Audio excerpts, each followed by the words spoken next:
Buenas tardes, buenas noches, donde nos estén escuchando ahorita o posteriormente en la grabación.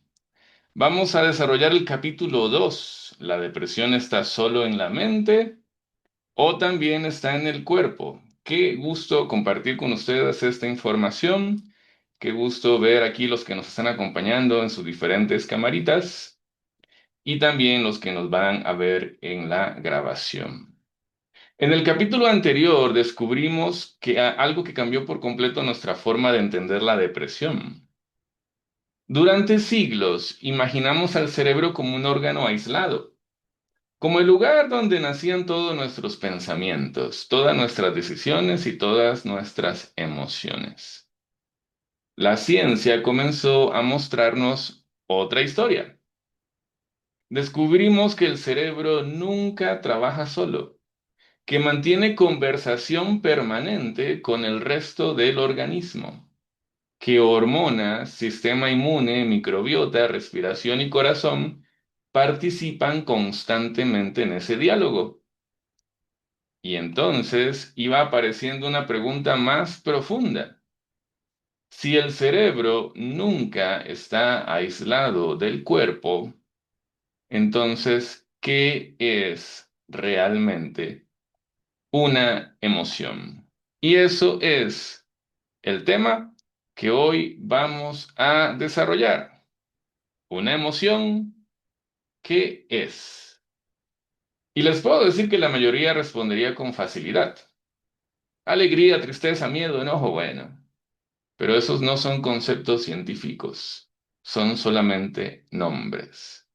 Nombran la experiencia, pero no explican el fenómeno. Así que vamos a empezar con la información de hoy que se ha preparado con muchísimo cariño y si usted está en la posibilidad de encender su cámara, si sus circunstancias se lo permiten, va a ser eso muy importante para mí porque su reacción también facilita la presentación de esta información. Así que gracias a los que sus circunstancias se lo permiten. Gracias por estar aquí presente en cuerpo y mente. Entonces, hoy veremos qué es realmente una emoción. ¿Qué es una emoción desde la neurociencia moderna?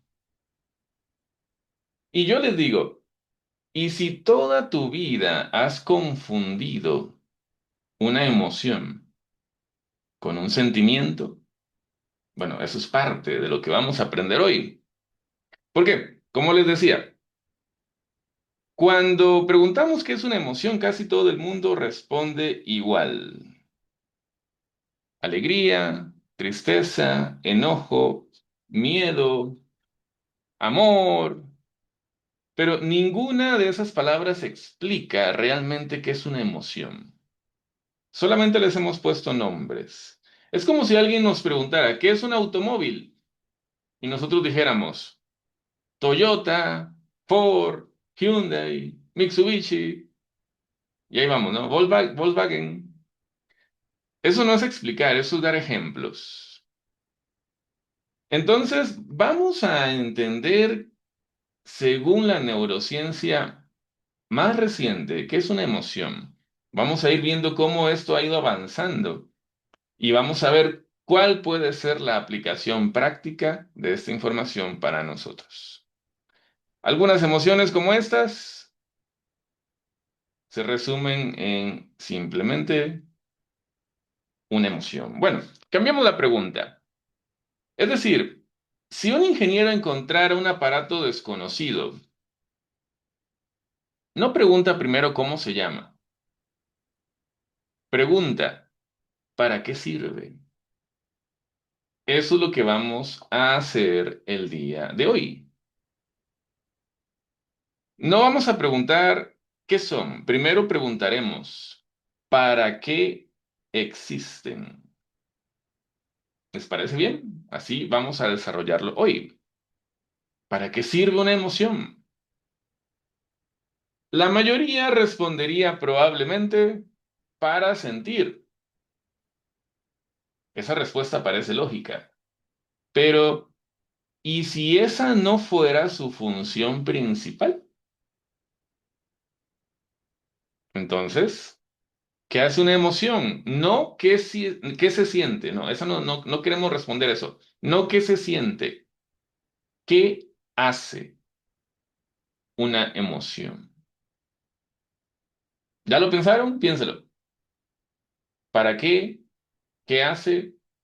¿Su función? Respiren unos segundos y analícenlo. ¿Ok?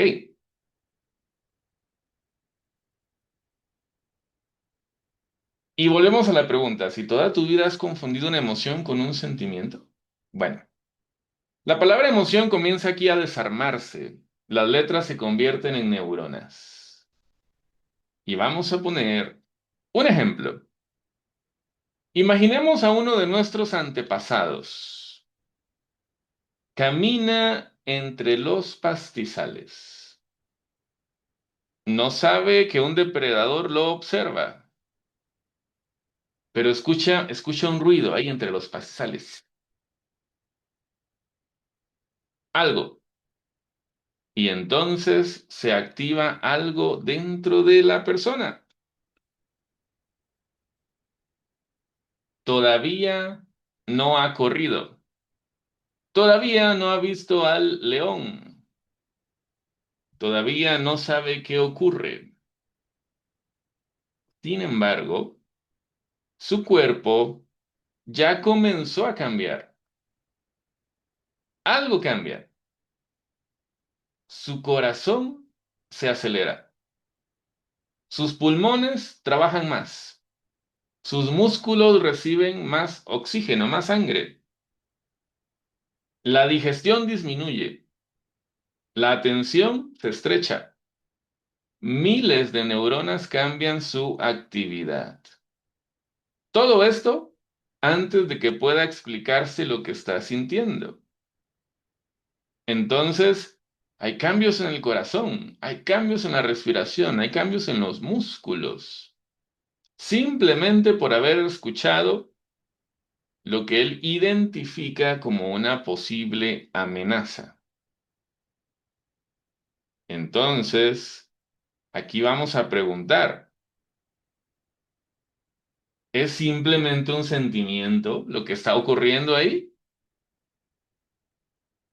Si observáramos lo que ocurre en su organismo, que involucra corazón, pulmones, circulación, músculos, ¿diríamos que está sintiendo algo o que todo su cuerpo acaba de ejecutar un programa?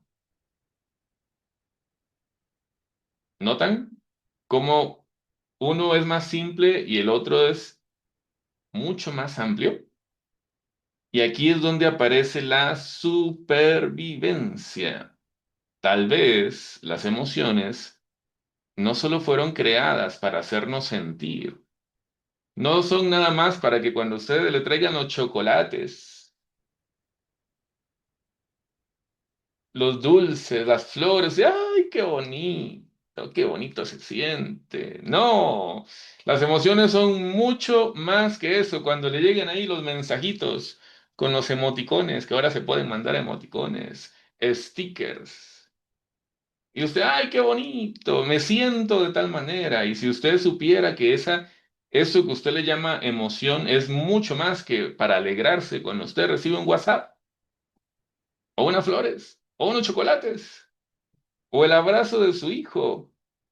Y aquí se involucra la supervivencia. Entonces, en este primer bloque del día de hoy, vamos a ver el error de creer que las emociones nacen para hacernos sentir cosas, como la gente cree. No. Y aquí aparece un señor, que es Antonio Damasio. ¿Qué dice él? Bueno, este señor, neurólogo, investigador, autor de El error de Descartes, nos da información muy útil. ¿Por qué? Porque Damasio propuso una idea revolucionaria. Él dijo, las emociones son respuestas biológicas automáticas. Los sentimientos, cosa aparte, aparecen cuando el cerebro percibe esos cambios corporales y los hace conscientes. Es decir, ya empezando por acá con Damasio, se divide la historia de las emociones. Primero, emoción y sentimiento no es lo mismo. Segundo, la emoción nada más no es para que usted sienta bonito o sienta feo. Son toda una serie de mecanismos que involucran mente y cuerpo. Y los sentimientos es cómo el cerebro entiende que ocurre todo eso, desde su conciencia. Entonces, Damasio no afirma que todo sentimiento provenga exclusivamente del cuerpo, sino que las emociones implican cambios corporales integrados y que el sentimiento es la experiencia consciente de esos cambios. Va de nuevo, el sentimiento, según Damasio, no estamos diciendo esto es verdad o es mentira, lo vamos a ir analizando, investigando juntos, desarrollando. Él decía, el sentimiento es la experiencia consciente de esos cambios. Entonces, vamos a ver por acá el tema de emoción y sentimiento. En el lenguaje cotidiano, usamos ambas palabras como si fueran sinónimos, pero en neurociencia suelen distinguirse. En neurociencia no es lo mismo. Vamos a ver por qué. La emoción es el conjunto de respuestas coordinadas del organismo. El sentimiento es la experiencia consciente de esa emoción. Entonces aquí aparece una analogía, la alarma de incendios, una comparación. Quiero que imagine que llegas a casa y ves por todas las partes las ventanas abiertas. El suelo está mojado. Hay hojas por todas partes, hojas de árboles. Entró el agua. Tú no viste la tormenta, pero el estado de la casa te dice qué ocurrió. Entonces, aquí es donde aparece otro señor, William James, en 1884. Y él dice, el cuerpo habla primero. Y vamos a ver qué tiene que ver con este ejemplo de la casa. Pues resulta que en 1884, un psicólogo lanzó una idea tan extraña que muchos pensaron que estaba equivocado. Vamos a ver por qué. ¿Qué ocurre primero? Una pregunta que cambió la psicología. En 1884, William James publicó un artículo con un título extraordinariamente sencillo. ¿Saben cómo se llamaba ese artículo? Vean, se llamaba así. ¿Qué es una emoción? O sea, así de fácil. Noten, 1884. ¿Qué es una emoción? Y más de 140 años después, seguimos todavía intentando responderla, para que vean que no toda pregunta aparentemente sencilla tiene una respuesta tan simple. ¿Por qué? Bueno, vamos a ver qué pasó.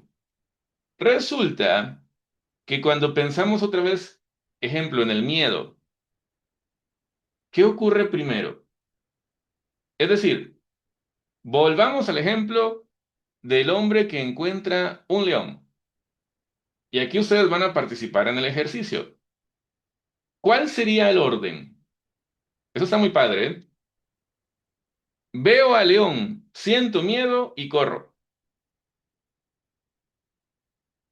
O veo al león, corro y luego siento miedo.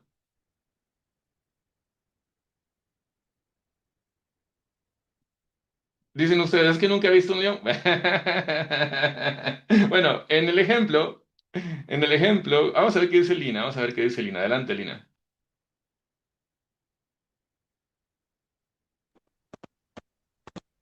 Bueno, si veo león, generalmente uno corre y después siente el miedo, porque siente viene detrás de uno. Ok. Bueno, gracias Lina, excelente, pareciera que la mayoría de los que explican emociones lo explican como la parte A. Es decir, ocurre algo, aparece la emoción y luego actúo. Y esto se ha explicado tanto así, tantas veces, que muchas veces se ha dado por sentado. Pasa algo, ocurre la emoción, hago algo. Pasa algo, ocurre la emoción, hago algo. Pero la neurociencia no se basa nada más en lo que piensa todo el mundo. La neurociencia a veces se basa en preguntas tan sencillas como, bueno, ¿y realmente qué ocurre primero? Bueno, resulta que James propuso una inversión completa. Es decir, él dice, no huimos porque sentimos miedo. Sentimos miedo porque nuestro cuerpo comenzó a cambiar. En otras palabras, la emoción consciente sería la interpretación que hace el cerebro de lo que está ocurriendo dentro del organismo. Ojo, no estoy diciendo James tiene razón. Este es el tema del taller de hoy y esto es cierto. No, solamente voy avanzando como venían las propuestas de los neurocientíficos. La cosa es que él decía, el miedo aparece porque el cerebro se da cuenta que el cuerpo cambió, por decirlo así. Y ahora sí regresamos a la analogía. Llega la tormenta y a usted encuentra su casa así. Entonces, por todas partes, las ventanas abiertas, un desastre, un montón de suciedad. Entonces, según James, ocurre algo similar a esta analogía. Usted dice, aquí pasó una tormenta. Hace una deducción aunque no vea a la tormenta. De igual manera, lo que dice James es que el cerebro, por el resultado, se da cuenta que algo está pasando, por el cambio. Por decir así, por el resultado de esa tormenta interna que usted tiene, el cerebro está diciendo, hay una amenaza. Es decir, según James, el cerebro ve el resultado de algo, deduce que pasó algo. ¿Era posible esto? Bueno, vamos a ver. Resulta que la idea parecía demasiado absurda. Muchos científicos respondieron, no puede ser. ¿Cómo va a ser de que el sentimiento sea porque el cerebro se dio cuenta que está asustado?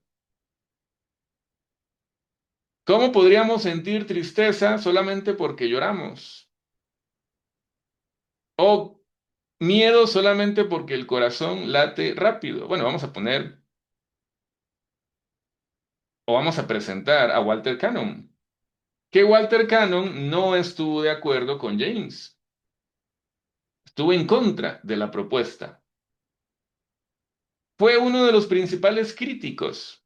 Fue un fisiólogo extraordinario. Cannon observó algo importante. Muchas respuestas corporales son demasiado lentas. Sin embargo, algunas emociones aparecen casi instantáneamente. Tal vez el cuerpo no podía explicarlo todo. Entonces, Cannon no estaba muy convencido de esta propuesta de el primero. Él detectó limitaciones de lo que se había presentado. Obligó a refinar la teoría. ¿Cuáles fueron sus objeciones? Él dijo, algunas respuestas viscerales son lentas. Diferentes emociones comparten cambios fisiológicos parecidos. Manipular el cuerpo no siempre produce una emoción específica. Y si no entendimos esto, bueno, diciéndolo en español sería algo así. O sea, al estilo de Canon. Tu corazón también se acelera cuando haces ejercicio. Y eso no significa que tengas miedo. ¿Notan? Cannon se iba más en esta línea. Bueno, parecía que James había perdido el debate, pero la historia apenas comenzaba. Entonces, ¿es el sentimiento un resultado de que el cerebro se dio cuenta que algo pasó? Bueno, vamos a ver qué pasa. Entonces apareció una tercera idea. Décadas después, la ciencia propuso una posibilidad completamente distinta, que tal vez ni uno ni otro tenían la razón, ni James ni Cannon. ¿Qué ocurrió? Aparecieron estos señores en el 62 y vean lo que hacen. Stanley y Jerome realizaron uno de los experimentos más influyentes en la historia de la psicología. Ellos querían responder una pregunta. ¿Basta con que el cuerpo se active para producir una emoción? ¿Y qué pasó? Bueno, pasó lo siguiente. Hicieron experimentos, en este caso con inyección de adrenalina. Y vamos a ver cómo lo hicieron. A varios participantes les administraron adrenalina,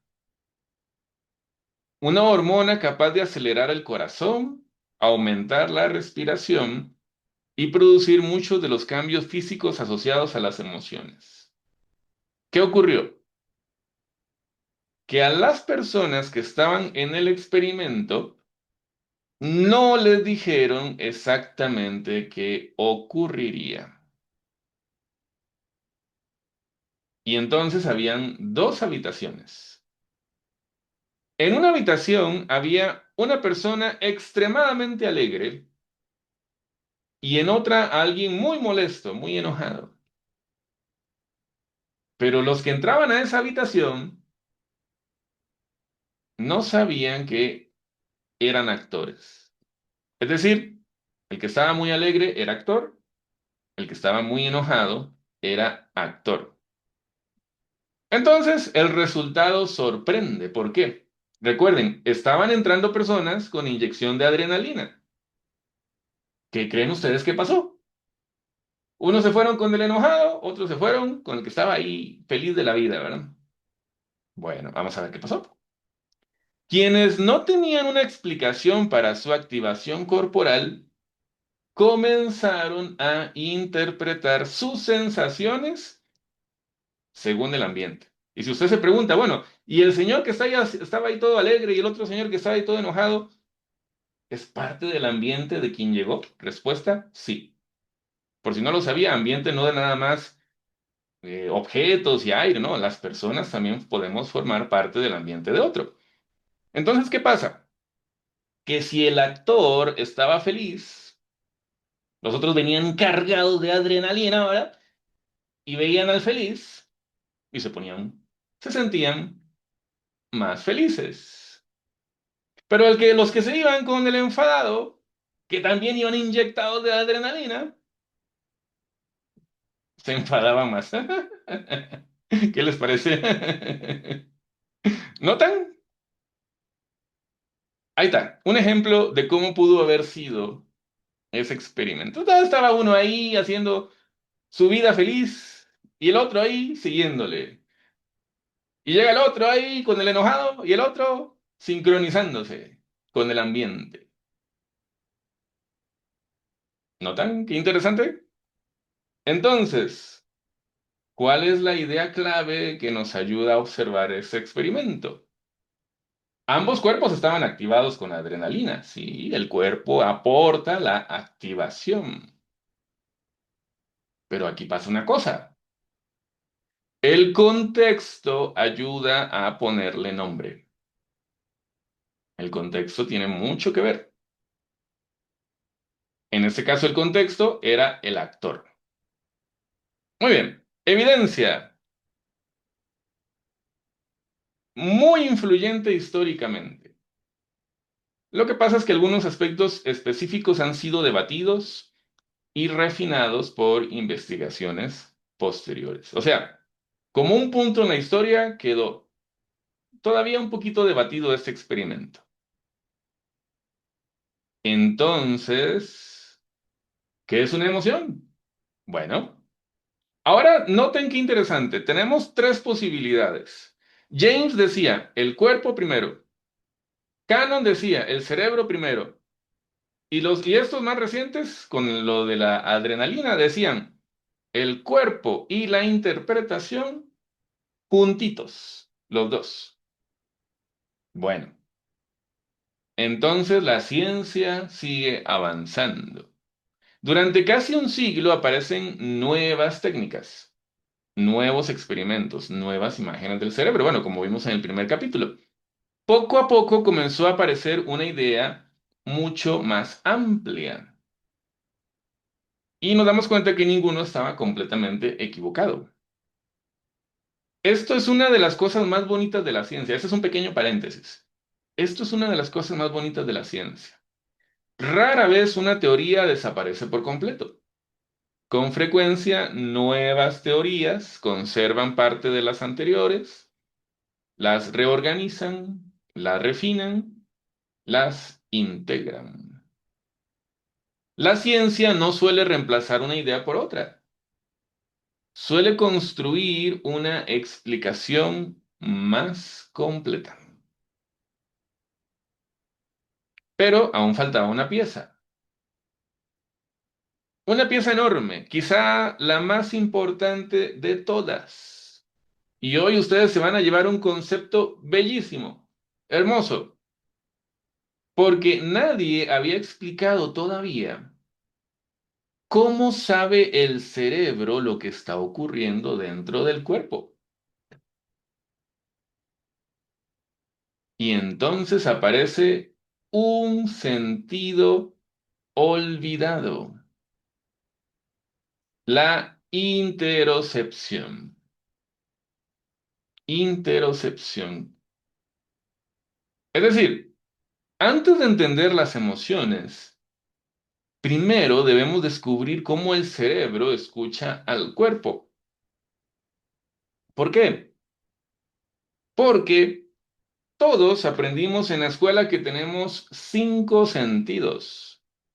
Y eso es como cuando uno escuchaba que Plutón, ¿verdad? Era un planeta, ya no. Y ahora tenemos que actualizarnos. ¿Qué dice la neurociencia? Que no son solo cinco sentidos. No es nada más vista, oído, olfato, gusto, tacto. Y si hubiera otro sentido del que casi nadie habla, un sentido capaz de decirle al cerebro cómo está funcionando el corazón, los pulmones, el intestino, la temperatura, la presión arterial y hasta el estado del sistema inmune. Sí, este sentido existe. Y tal vez nunca hemos entendido realmente qué es una emoción porque no habíamos entendido qué es la interocepción. El sexto sentido, es decir, cómo el cerebro entiende lo que está o percibe lo que está pasando adentro, cómo siente lo que pasa adentro. La interocepción es la capacidad del sistema nervioso para detectar el estado fisiológico del organismo. No mira hacia afuera, mira hacia adentro. Cada segundo, millones de señales ascienden desde el corazón, los pulmones, el intestino, los músculos, la piel y los vasos sanguíneos. El cerebro recibe esa información sin que tú tengas que hacer nada. Entonces, imagina el tablero de un automóvil moderno. No necesitas abrir el motor para saber si falta combustible o si el motor se está sobrecalentando. ¿Por qué? Porque hay sensores que envían la información continuamente hacia un tablero y tú ahí ves las lucecitas. El cuerpo funciona de forma parecida. La diferencia es que el tablero está dentro de tu cerebro. La evidencia de esto es sólida. La interocepción está ampliamente respaldada por investigaciones en neurociencia y fisiología. O sea, esto no es un mito. Eso está bastante documentado. Y aquí aparece Bud Craig, porque si hoy hablamos de interocepción, uno de los nombres imprescindibles es el neurocientífico Buck. Propuso que el cerebro construye un mapa continuo del estado interno del organismo. Entonces, ¿dónde llega toda esa información? Imaginemos que cada órgano envía miles de mensajes por segundo. ¿Existe algún lugar donde esa información se reúne? Es decir, gracias a ese mapa podemos sentir hambre, sed, frío, calor, dolor visceral o necesidad de respirar. Además, ese mapa participa en la construcción de la experiencia emocional. Y uno de los protagonistas de esa historia es una región cerebral llamada ínsula. Y ahí está. Esa es la ubicación de la ínsula en nuestro cerebro. Muy relacionado con el tema de ese sexto sentido, el poder sentir qué está ocurriendo adentro, el poder recibir esas señales. Entonces, la ínsula participa en funciones muy diversas. Procesa señales relacionadas con el dolor, la temperatura, el gusto, la respiración, la frecuencia cardíaca y muchas otras sensaciones internas. También participa en aspectos importantes de la experiencia emocional y de la conciencia corporal. Por eso muchos investigadores la consideran un nodo clave para integrar información del cuerpo con procesos cognitivos y afectivos. Y aquí les voy a pedir a los que puedan que hagamos un pequeño ejercicio. A los que están así completamente conectados en ese taller en vivo, más de 25 personas por aquí. Quiero que hagas el siguiente ejercicio. Es muy fácil, no toma ni un minuto. Quiero que cierres tus ojitos. Bueno, si está en un lugar seguro, ¿verdad? Si anda ahí en media calle, ahí escuchando, y se va a quedar sin cartera, no. Pero si está en su casa, sentadito, ahí sí. Cierre sus ojitos. No toma ni un minuto, ¿eh? Ahora quiero que escuches tu respiración. Siente el peso de tu cuerpo sobre la silla. Percibe el ritmo de tu corazón.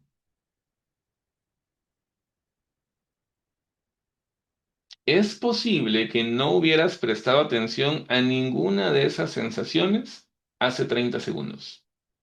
No aparecieron ahora.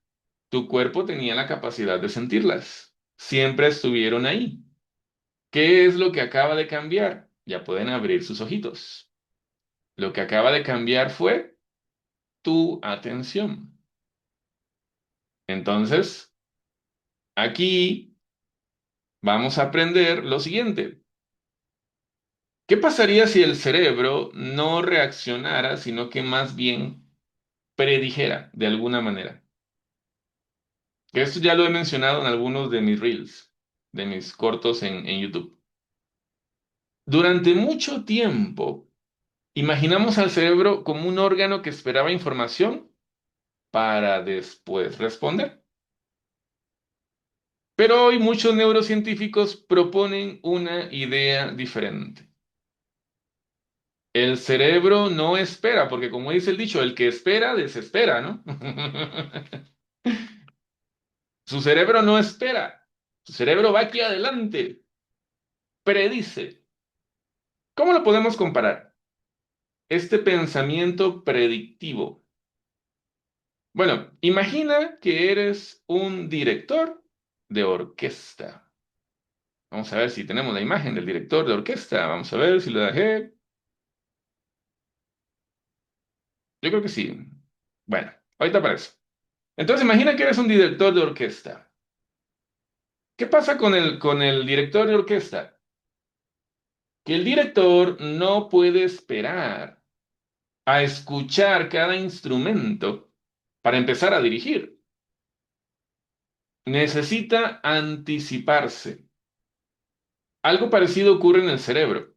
Utiliza recuerdos, experiencias previas y el estado actual del cuerpo para construir una predicción que probablemente está ocurriendo.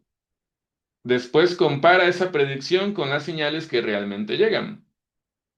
Y cuando hay diferencias importantes, ajustan su modelo. Ejemplo, ¿verdad que desde antes de ustedes entrar a ese taller, ustedes que ya llevan años siguiéndome, ya más o menos tenían cierta noción de la calidad de información que aquí se iba a presentar? No estoy diciendo esta información es de calidad absoluta.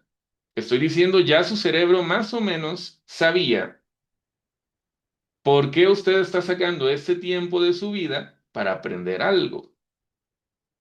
Porque ya ha visto materiales anteriores y dice, bueno, cada taller que yo vengo, aprendo algo. Pero eso fue una predicción.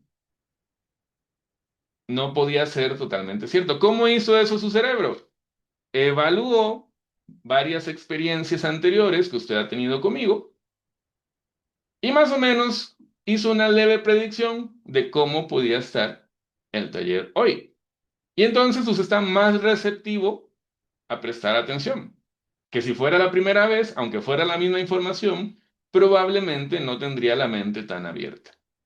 Es otro ejemplo de cómo el cerebro hace una ligera predicción. Y aquí están algunos investigadores que han hablado de ello.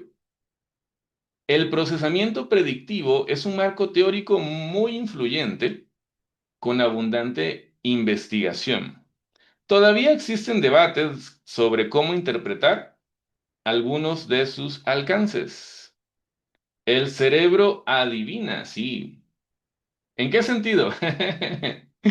Bueno, no significa que el cerebro invente la realidad.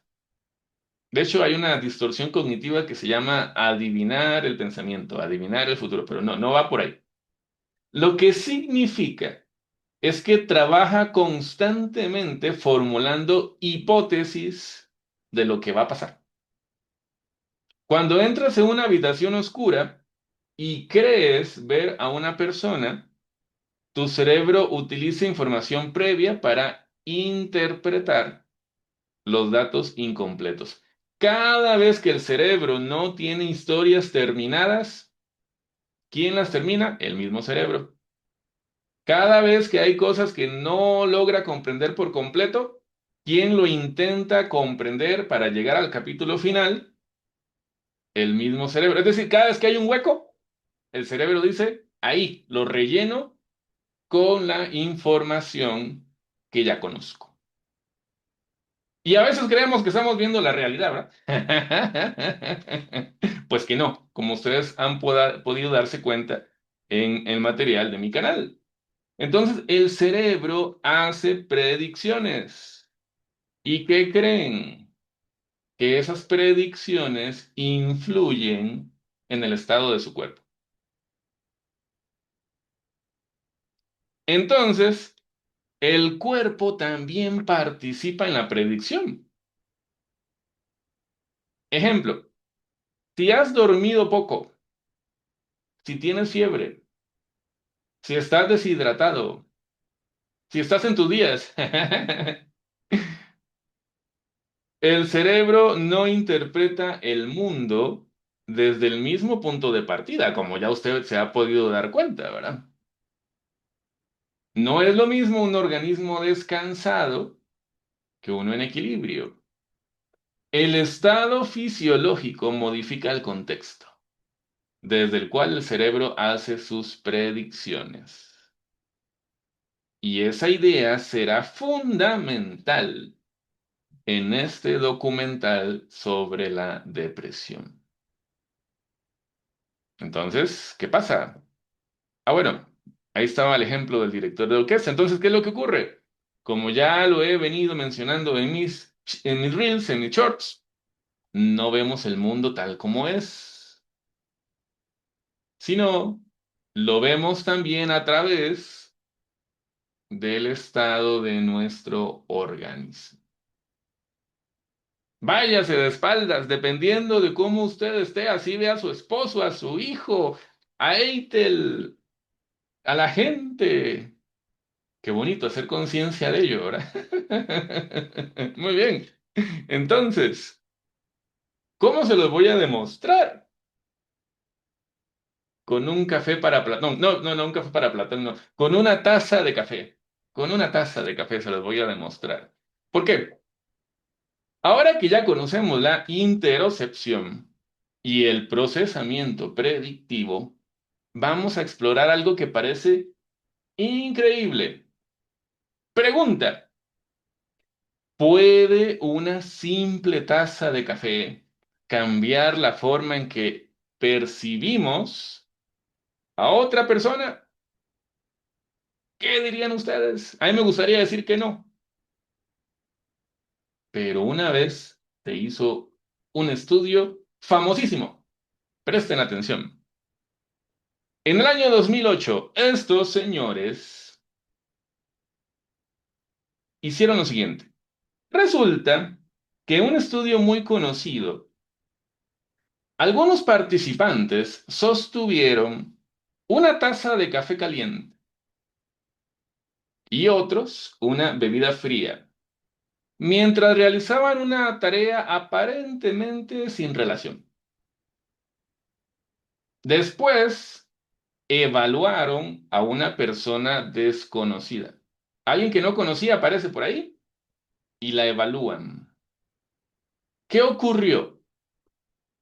Quienes habían sostenido la bebida caliente tendieron a describir a ese desconocido como alguien más cálido, amable y generoso. ¿Qué significa eso? Bueno, que el calor físico produce automáticamente calidez emocional. No, no probablemente. No podríamos decirlo de una manera tan simple. Pero ese estudio fue muy influyente y abrió nuevas preguntas sobre la relación entre las sensaciones corporales y el juicio social. Yo me pregunto, ¿qué se estará usted tomando ahorita mientras está viendo mi presentación? ¿Una bebida fría o una bebida caliente? Bueno, yo no sé hasta qué grado esa bebida caliente podrá tener una influencia en cómo esté usted percibiendo el material. Pero lo que sí ocurrió en ese estudio es que dependiendo de la bebida, con muchas personas dijeron, ah, este es muy cálido, los que tenían la tacita de café caliente, y los otros, no, muy frío, los que tenían bebida con frío.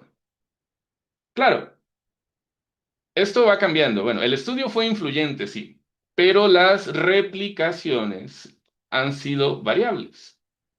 Así que su evidencia no es completa, es emergente. Es un buen ejemplo para explicar cómo progresa la ciencia y por qué un resultado llamativo necesita confirmación independiente. Es decir, esto no es una verdad absoluta. Requiere más comprobaciones, requiere más replicaciones. Pero lo que sí demuestra la ciencia es que eso sí ocurrió una vez, que bastó la temperatura de la bebida para cambiar la percepción de un desconocido. Mire nomás. Entonces, noten qué bonito.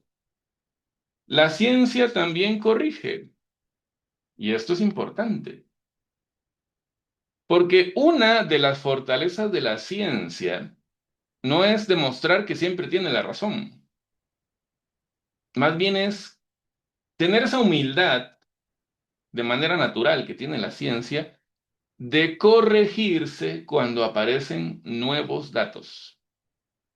Por eso, en todo este documental, distinguiremos cuidadosamente entre verde, evidencia sólida, Amarillo, evidencia emergente. Rojo, hipótesis preliminares. Entonces, nuestro objetivo no es sorprenderte con afirmaciones extraordinarias. Es mostrarte que sabemos con bastante certeza y que seguimos intentando comprender. Pero esto solo es el comienzo. ¿Por qué? Ahora que hemos visto cómo el cuerpo informa al cerebro y cómo el cerebro construye parte de la experiencia emocional, sin embargo, todavía falta una pregunta enorme. ¿Qué ocurre cuando modificamos deliberadamente el cuerpo? ¿Puede cambiar lo que sentimos? Ahí va. ¿Puede el cuerpo cambiar la mente con estudios científicos? Vamos a ver, cada una de esas imágenes representa la información de los estudios que vienen. Lavarse las manos, cerrar el puño, masticar, agua fría, tomar a alguien de la mano.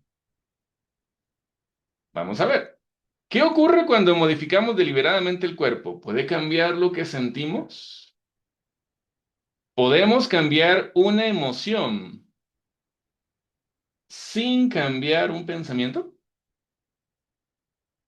Bueno, noten qué interesante. Durante mucho tiempo, la psicología se concentró en una sola dirección. Es decir, la psicología inicialmente, por ahí de los 80, era cambia tus pensamientos y cambiarán tus emociones. Y eso dio origen a tratamientos muy eficaces, con evidencia científica, como la terapia cognitivo-conductual. Cambia el pensamiento, cambia la emoción. Pero entonces algunos investigadores comenzaron a hacerse otra pregunta. ¿Y si en algunas situaciones también pudiéramos influir en la experiencia emocional modificando el estado del cuerpo? No para reemplazar la psicoterapia, no para sustituir el tratamiento, sino para comprender mejor cómo conversa el cuerpo consigo mismo. Entonces, entramos a un ejercicio. Si el cuerpo pudiera cambiar una emoción, vamos a ver. Entonces, vamos a ver, las emociones no viajan en una sola dirección, son un diálogo. Imagina que participas en un estudio, llegas al laboratorio, una investigadora te recibe, no hablas mucho, simplemente te entrega una taza de café, la sostienes durante unos segundos. Nada más. Después lees una pequeña descripción sobre una persona completamente desconocida. Y te hacen una pregunta muy sencilla. ¿Qué impresión te da? Bueno, eso fue lo que ocurrió. Pero ahora vamos a ver algo más que el experimento que ya aprendimos. Caliente, frío, ¿puede cambiar nuestra percepción? Había dos grupos. Unos sostuvieron una taza caliente y otros sostuvieron una bebida fría. Todo lo demás era exactamente igual. Los participantes que sostuvieron la bebida caliente tendieron a describir a la persona como más amable, más cercana y más generosa. Los que sostuvieron la bebida fría emitieron juicios ligeramente menos cálidos. ¿Qué tiene que ver la temperatura de una taza con la personalidad de un desconocido?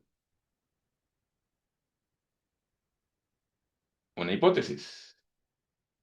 Los investigadores propusieron una explicación interesante.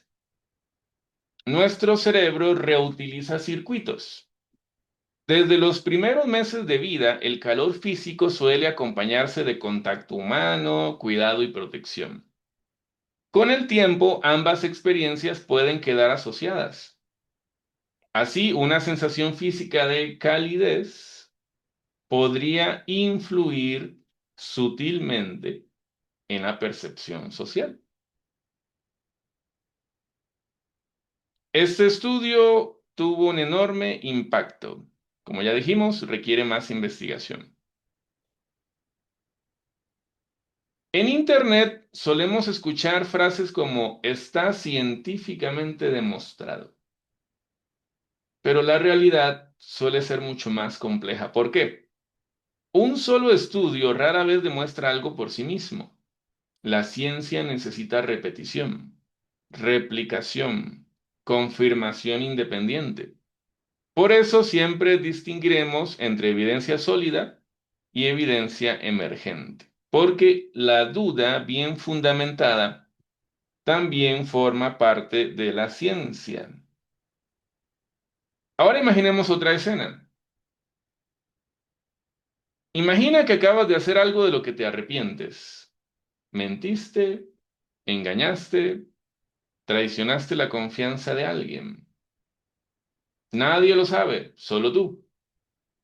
La culpa permanece ahí, silenciosa.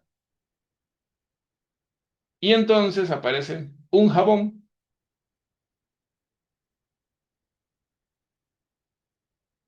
Lavarse las manitas. Ahora alguien te pide participar en una tarea, que es, te ofrece un jabón nuevo o lavarte las manos. Pareciera irrelevante, no tiene nada que ver con lo que había ocurrido antes. ¿Y qué ocurre? Se conoce como el efecto Macbeth. En 2006, estos hombres describieron un fenómeno que llamó mucho la atención. Después de recordar acciones poco éticas, algunas personas mostraban una menor sensación de culpa tras realizar una acción física de limpieza. Los investigadores lo relacionaron con la famosa escena de Lady Macbeth, intentando lavar una culpa que no podía borrar. ¿Qué aprendimos de eso? Este experimento no demuestra que el jabón cubre la culpa. No lo estoy mandando a lavarse las manos cuando trata mal a alguien. Lo que sugiere es que los símbolos físicos pueden influir en determinadas condiciones sobre procesos psicológicos. Al igual que el estudio del café, abrió nuevas preguntas y también recibió intentos de replicación con resultados mixtos. ¿Evidencia de esto? Emergente. Este experimento... bueno, perdón. Y entonces, vamos con otro ejercicio. A ver, ustedes que están aquí presentes, apriete su puño. Fuerte. Ahí está. ¿Qué dice ese experimento? Bueno, los que no lo están haciendo, hágalo así, no sean tan flojos, por favor. Hágalo, 1 segundo nada más. ¿Cambió algo en usted? Bueno, vamos a ver qué ocurre. Tal vez no hayas notado un gran cosa. No me vaya a decir, sí, cambió el puño, ¿verdad? No. Algunos investigadores comenzaron a preguntarse si la tensión muscular podía modificar la forma en que enfrentamos un desafío. Y aparecen estos señores en el 2011. En varios experimentos, los participantes que tensaban ciertos músculos, ¿qué ocurría? Soportaban mejor algunas tareas desagradables, como ingerir una bebida de mal sabor o resistir tentaciones inmediatas. Los autores propusieron que la tensión muscular podía activar como una señal corporal asociada al esfuerzo y al autocontrol. Volvemos al punto, puede tener el cuerpo acción sobre la emoción, sobre la mente. Vamos a ver. La evidencia es emergente, es decir, los resultados son interesantes del puñito, ¿verdad? Necesitan acumular más evidencia, más replicaciones. No es magia. No existe un músculo de la fuerza de voluntad. Tampoco basta con cerrar el puño para cambiar la vida. Aquí el punto interesante que queremos recalcar es otra cosa. El cerebro no interpreta el cuerpo como un simple vehículo. También utiliza la información corporal para ajustar en cierta medida algunos procesos psicológicos. El cuerpo no solo ejecuta decisiones, como tal vez creíamos. El cerebro manda y el cuerpo hace. También aporta información para construirlas. Y si fuera ya no un jabón o un puñito, sino nada más un gesto, nada más. Bueno, vamos a ver. Ahora imagina algo todavía más extraño. No cambiaste tus pensamientos, no hablaste con nadie, no analizaste tus emociones, solamente moviste ligeramente la cabeza. Y aún así podría modificarse la forma en que valoras una idea. Es decir, un movimiento corporal puede cambiar percepción de una idea. ¿Será esto cierto? Suena imposible, pero eso será exactamente lo que investigaremos y haremos en un ejercicio a continuación. ¿Puede un simple movimiento de cabeza influir en aquello de lo que terminas convencido? El cuerpo también habla, ¿eh? Asiente. ¿Sabe lo que es asentir cuando uno está así, diciendo sí? Y aquí vamos a hacer un ejercicio. Quiero proponerte un experimento muy sencillo. Tú que estás en tu casita. Es otro fácil, también no toma ni un minuto. Mientras escuchas la siguiente frase, vas a sentir lentamente con la cabeza, arriba, abajo. No exageres, natural. Ahora escucha esta afirmación mientras mueves tu cabeza. A ver, empiece con su cabecita. Sí.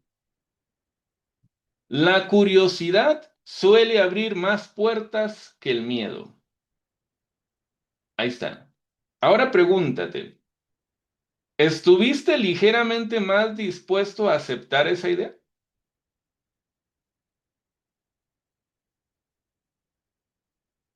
Entonces, en el año 1980, estos señores investigaron ese punto.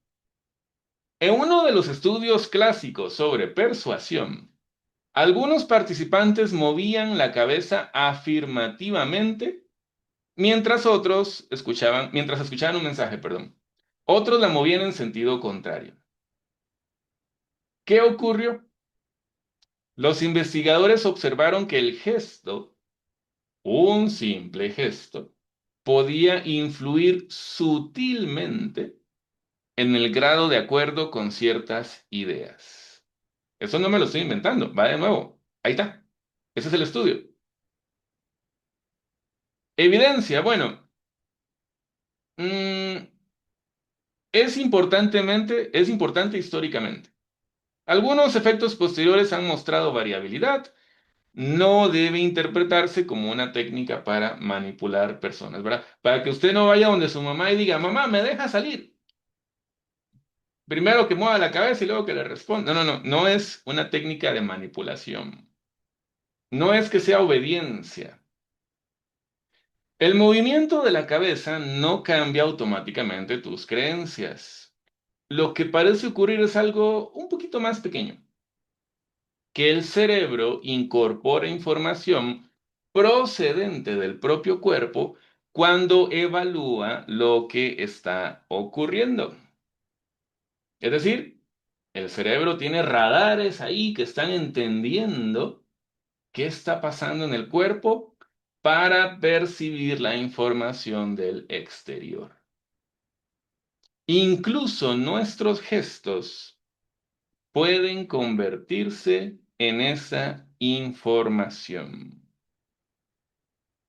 Masticar. Aquí vamos con otro. Parece un acto completamente cotidiano, tan automático que casi nunca pensamos en él. Pero algunos investigadores comenzaron a preguntarse, ¿por qué tantas personas mastican chicle cuando están nerviosas? Bueno, aquí aparecen Cubo y colaboradores. Diversos estudios han observado que la masticación puede asociarse con una disminución del estrés percibido y con cambios fisiológicos relacionados con la respuesta del estrés. Algunas investigaciones muestran reducciones modestas en cortisol o modificaciones en la actividad cerebral durante tareas estresantes. Evidencia, bueno, prometedora. No concluyente, los efectos suelen ser pequeños y dependen del contexto. No es el chicle, ¿eh? Es el acto motor repetitivo. ¿Por qué? La, la pregunta es ¿por qué? ¿Qué explican los neurocientíficos? Bueno, todavía no existe una explicación definitiva. Se han propuesto varias hipótesis. Esta me gusta mucho. Entre ellas que masticar puede actuar como una señal fisiológica compatible con situaciones de seguridad. Cuando un organismo está alimentándose, habitualmente no está huyendo. Es decir, diciéndolo en palabras comprensibles, es como que usted le dijera a su cerebro, todo está en paz, estamos comiendo, hora de comer, no es hora de huir de leones, de pelearse con osos, ni con la suegra, ni con el jefe, ni con el esposo. No hay amenaza, hay comida. ¿Y cuál es la comida? Un chicle. Y que le rinda, nada más que no se lo trague. Muy bien, entonces, seguimos. Esta explicación continúa investigándose. Una mano. De todos, ese es el que más me gustó a mí en la preparación, me encantó. Ojalá que ustedes también. Ahora imagina otra escena. Una persona siente dolor, no recibe un medicamento, no recibe palabras, solamente ocurre algo. Otra persona toma su mano y aparece ese estudio del 2018. En un estudio con parejas, los investigadores observaron que el contacto físico durante una experiencia dolorosa podía asociarse con una disminución del dolor percibido y con fenómenos de sincronización fisiológica y cerebral entre ambas personas. Entonces, ¿cuál es la evidencia de esto? Sólida. Y esto me encantó. Existe evidencia sólida de que el contacto social y el apoyo interpersonal pueden modular la percepción del dolor. Los mecanismos específicos de sincronización cerebral continúan investigándose. No solo tocamos, también nos regulamos. Los seres humanos somos profundamente sociales. Nuestro sistema nervioso evolucionó rodeado de otros sistemas. Por eso el contacto físico seguro puede convertirse en una poderosa señal biológica. Calor. Aquí se parece un poquito al café, ¿no? Al café y la bebida fría. Bueno, pero este es otro. Este es otro. ¿Qué ocurre? ¿Puede el calor afectar emociones? Y aparece ese estudio en el 2016. Vayamos todavía más lejos. ¿Qué ocurriría si eleváramos la temperatura corporal de forma controlada? En un ensayo clínico pequeño, personas con depresión mayor recibieron una sesión de hipertermia corporal total. Los investigadores observaron una mejoría en síntomas depresivos en esas personas, en comparación con el grupo control durante semanas posteriores. Es decir, el calor permitió en esta observación una disminución de los síntomas de depresión. Evidencia, bueno, es interesante, todavía insuficiente para considerarlo un tratamiento estándar, se necesitan estudios más amplios y se necesitan replicaciones. Y por eso, aclaración, ¿verdad? Así como lo de las películas que dicen, no intenten hacer esto en casa. Entonces yo le digo, nadie debería interpretar ese estudio como una recomendación para tratar la depresión con saunas. ¿Por qué el calor podría modificar el estado de ánimo? Todavía no lo sabemos completamente. Se investigan cambios en la regulación térmica, el sistema serotoninérgico, la inflamación y distintos circuitos cerebrales relacionados con el bienestar. Todavía son mecanismos en investigación. Bueno, el vapor desaparece, ahora aparece hielo, agua fría. Por ahí me hablaron de, estábamos hablando de metabolismo el lunes, ¿verdad? Por ahí hablaron de un médico. Bueno, resulta que se puso de moda en las redes sociales. En los últimos años, millones de personas comenzaron a sumergirse voluntariamente en agua helada. Las redes sociales se llenaron de promesas, algunas exageradas para variar, ¿verdad? La ciencia decidió investigar. ¿Qué sabemos? La inmersión en agua fría produce respuestas fisiológicas intensas. Aumentan catecolaminas como la noradrenalina.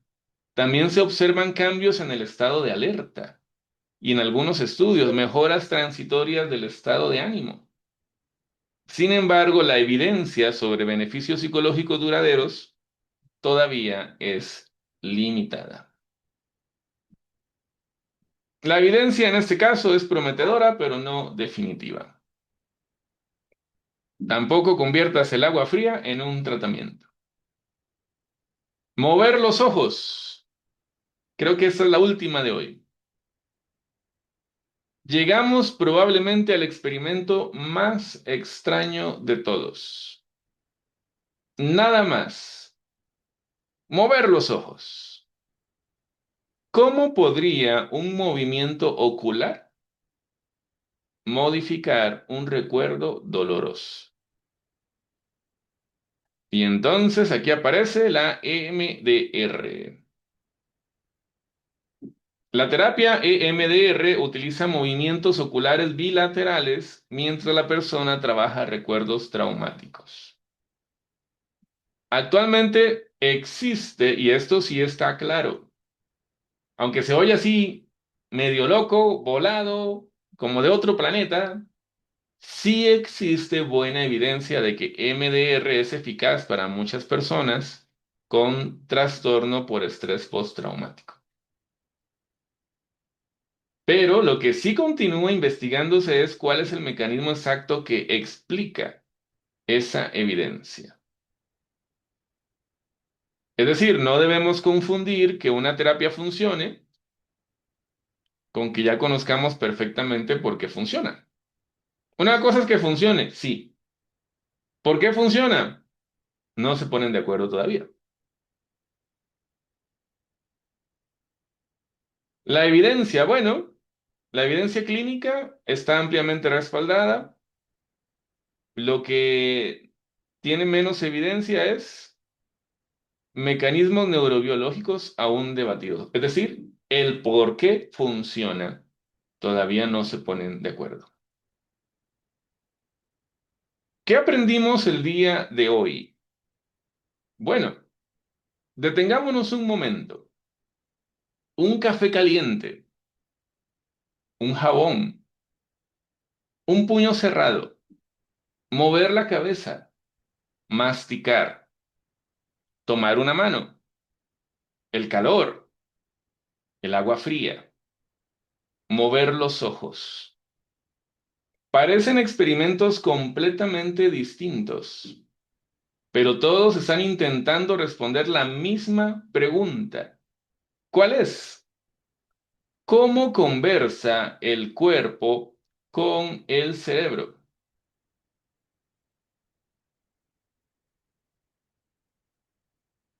Y ese siempre fue el misterio. No demostrar que el cuerpo manda, tampoco demostrar que el cerebro manda, sino comprender cómo ambos forman un único sistema.